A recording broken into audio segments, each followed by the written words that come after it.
हालामनि रादाबाव बरायबाय। MP नबकुमार सरनियानि ST सार्टिफिकेटखौ दानबाय। MP नबकुमार सरनियानि ST फोरमानलाइया नंखाय।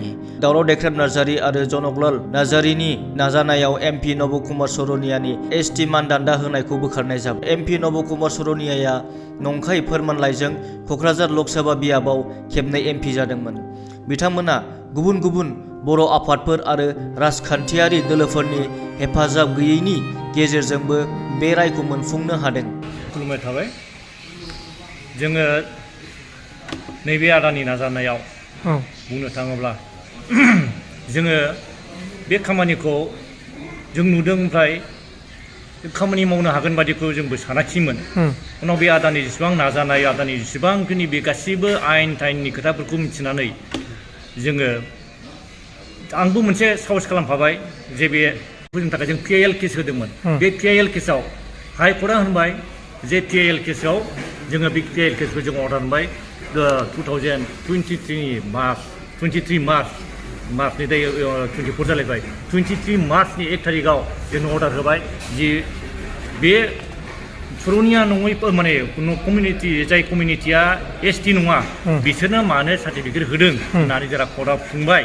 ट्राइबेल संघखौबो होनबाय आरो बेखौ सोर गभर्नमेन्टआ होदों, बे गभर्नमेन्टआ बोरै होनो हाखो? बेयो मानो होनबा इन्डिया गभर्नमेन्टआ बेयो पार्लियामेन्ट पास जानानै प्रेसिडेन्सियेल सहि जायाब्ला रावबो कमिउनिटिया आं उमुक होननानै लानो हाया। आरो बियो बर' कसारि बर' होननानै लादों, खिन्थु जोङो मिथिगौ बे बर' नङा खिन्थु बर' होननानै लादों।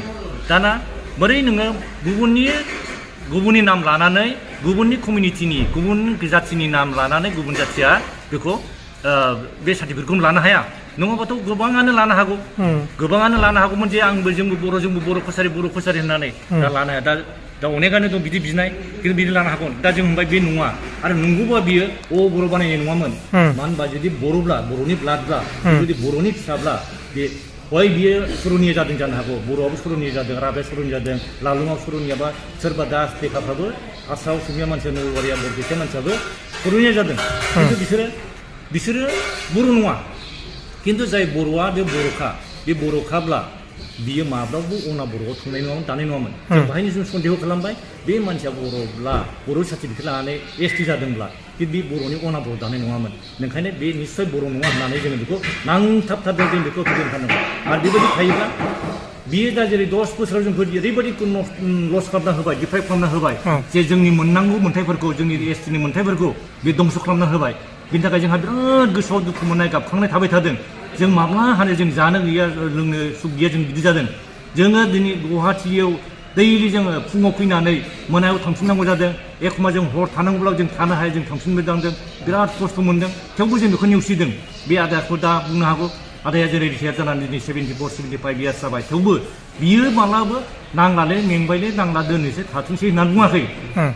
दा आरो बे आदाखौ जों बेसिबांबा जोङो साहस होफादों, आदा जों हाथारो दे, जों इनकारेज होनानै दिनै जोङो बे हाइकर्टआनो जोंनो बे PIL अर्डाराव होबाय जे बियो सरनिया बर' कसारि नङा। आरो नोंसोरो आसाम गभर्नमेन्टखौ होनहरबाय, नोंसोर माबे आयेनजों, माबे दफाजों, नोंसोर माबे कनस्टिटिउसननि आयेनजों नोंसोरो बिसोरनो नटिफाइड नङै मानसिफोरनो बोरै एसटि सार्टिफिकेट होदों? दाना बिसोरो जबाबदिहि जाबाय।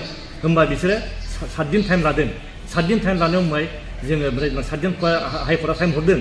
दा 7 दिननि उनाव बिसोर होनबाय नोंस्रा जुदि बेखौ नोंसोर जे इन्टारिम, नोंसोर दिनै जेबादि अर्डार होदोंमोन, नटिफिकेसन होदोंमोन सरनियाफोरनो बर' कसारि लानानै होनो हागोन होननाय, बेखौ उइद्र' खालामाब्ला नोंसोरनि साख्रि बा नोंसोर मा जागोन? बेखौ गिनानै बिसोर उइद्र' खालामबाय। बिसोर उइद्र' खालामदों बे उइद्र'ल लेटारखौ।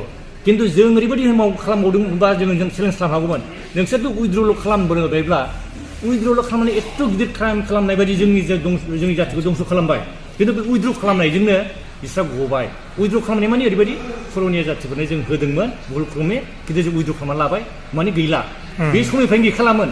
दा जोङो बिनि सार्टिफिकेटखौ दाननो हानांसिगौमोन। बै समावनो जोङो इन्डिया गभर्नमेन्टआव पार्लियामेन्टआव थांनानै बेखौ दाननो हानांसिगौमोन। नाथाय जोंनि खमजोरिखौ नुबाय जे जों सानै साथामल' खामानिया मावनानै बे जोंनि एथ'ल' बर'नि संगठन, गिदिर संगठनफोर दङ, दल संगठन दङ, मानो बिसोर नाङाखै? नैबेहाय जोंखौ खमजोरि मोननानै बिसोर दानाखिसै। आरो जोंबो जों सानदोंमोन मा बेजोंनो जोब्बाय, हाइकर्टआ होनायजोंनो जोब्बाय, ओमफ्राय गावसोर उइद्र' खालामनानै जोब्बाय।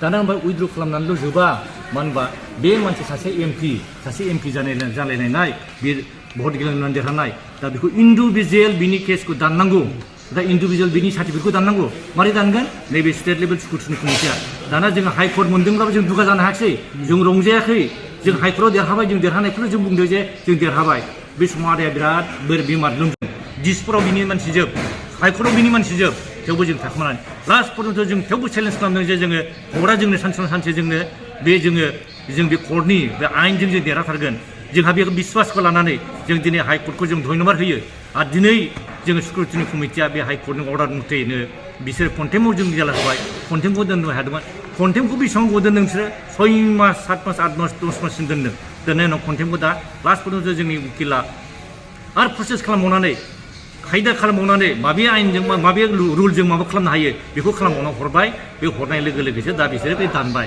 बे दाननाय दिनै दानबाय बेसेबां गोबाव जों खस्थ' मोनबाय दिनै बिनि एमपिआनो 5 बोसोरावबो थांबावबाय आवगायनि 5 बोसोराव थांबाय आरो दानि 5 बोसोर 10 बोसोर थांबाय दा नै दा बे जोबनोसै गोदान इलेक्सन जानोसै थेवबो जों दा स्क्रुटिनि कमिटिखौ जाय अफिसारफोर बिथांमोनखौ जों धन्यबाद होबाय जे बे एसे सम थाबावनायावबो जोंखौ दाननानै जोंनि बे खामानिखौ साक्सेस खालामबाय जों दा बिराद गोजोननाय आरो जों बर' हारिनि थाखाय बे जों देरहानाय बेनिखायनो दिनै जोंनि बर' हारिनि मोनसे गिदिर देरहानाय खिन्थु जों दुगा जाया जे जोङो रावखौबो जों सर'निया जाथिजोंबो गाज्रि नङा खिन्थु जाय बर'खाया नोङो मानो दास्टिखा लिरनांगौ नों बर'ल' लिरनांगौ ट्राइबेल संघआबो बै समावनो 2002आवनो बे अर्डार माबाखौ होदोंमोन नोंसोर बर'बा बर' लिरसिन होमबानो नोंसोर ब्रह्म बसुमतारी नार्जारि लिरसिन होमबानो नोंसोर ST जानो हागोन नाथाय बे सर'निया जाथियाव गुबुन जाथिनि दं नालाय गुबुन जाथिफ्रा बे जोंनि बिसोरो बै बर'फोरखौ बे बर'आल' मोननाय सर'निया कसारि होनना बर' ब्रह्मखौ लाबानो मोनोब्ला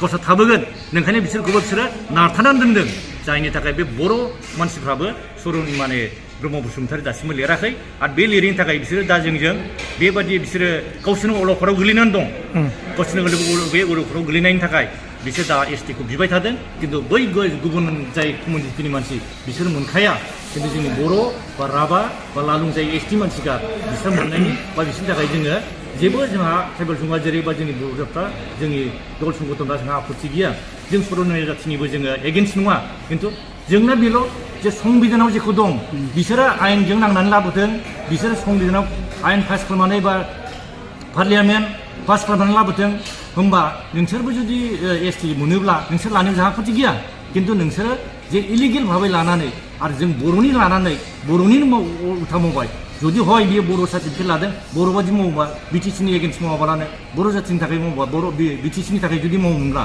बर'लेण्डनि थाखाय मावोमोनब्ला उन्नतिनि थाखाय मावोमोनब्ला बा बर'नि एगेन्स्ट बुङामोनब्ला जोंनि मार्टियार्सफोरनि जोंनि लिडारफोरखौ अपमान खालामामोनब्ला जोंनि मार्टियार्सफोरखौ बे बिराद अपमान खालामदों दिसपुराव बियो जाय माबायाव दिसपुरनि जोंनि बर'नि MLA फोरनि जोंनि राजभवनाव बियो थानानै दुगा बे लेक्सार होदों अपमान खालामदों नाथाय जोंनि लिडारफोरा रावबो खुलासियाखै बिनि रावबो बे जबाब होआखै नाथाय जोंहा गोसोआव गाबखांदों जे सासे अना बर' मानसिया जोंनि बर'नि सायाव अन्याय भाबै जोंखौ नासयनानै दोनबाय जायनि थाखाय जे जों मोननांगौ बेखौ मोनाखै बेफोरनि थाखाय जों नांनानै दिनै जोंनि बिराद गिदिर देरहानाय बे जोङो सर'निया जाथिनि थाखाय जोङो एगेन्स्ट नङा खिन्थु जोंनि मोन्थाइखौ जोंनि मोन्थाइखौ सिख'नानै जोंखौ अपदस्थ होनायनि थाखाय जोङो दिनै जों बिराद खुसि आरो जों बर' रायजो राजाफ्रा बेनि थाखाय खुसि जानो हागोन आरो फैगौ इलेक्सनाव बे नबल सर'निया मालाबाबो इलेक्सन गेलेनो मोनला मालाबा बिहा ST रिजार्भआव बे क'क्राझाराव गेलेनो मोनला बे बाहा गेलेहैदों खिन्थु बियो जोंनि क'क्राझार ST रिजार्भआव बे सिराव गेलेनो मोनला आरो सोरबा बेबायदि लाखोमानानै दा अनलाइनजों लाखोमागासिनो दं लाखोमावनो गेलेनो नागिरा बिनि थाखाय जों गसंगोन मानो होनबा बेवहाय गावबागाव दल संगठनफोरनि दलफोरनि पार्टिफोरा जेला इलेक्सनाव स्क्रुटिनि खालामो इलेक्सन नमिनेसन साबमिट होयो स्क्रुटिनि रावबो अबजेक्सन खालामाबा बेबायदिनो थांगोन बिनि थाखाय जोङो गसंगोन बिनि थाखाय जों प्रटेस्ट खालामनो थाखाय जोङो फैगौ इलेक्सनावबो जोङो नमिनेसन होनानैबाबो जों गुबुन हारिखौ होबथानायनि थाखाय बे राहाखौ जों लागोन बेनि थाखाय दिनैनि बे गिदिर देरहानायनि थाखाय आं बयखौबो दिनै नोंथांमोननि मिडियानि थ्रुयै आं गोबां जोंनि रायजो राजाफोरनि थाखाय बे मोजां मेसेजखौ हरो बैसागुनि दमासिनि आरो आपडेटनि थाखाय हालामनि रादाबजों थाबाय था बेखिनिखौ बुंनानै आं फोजोबनाय जाबाय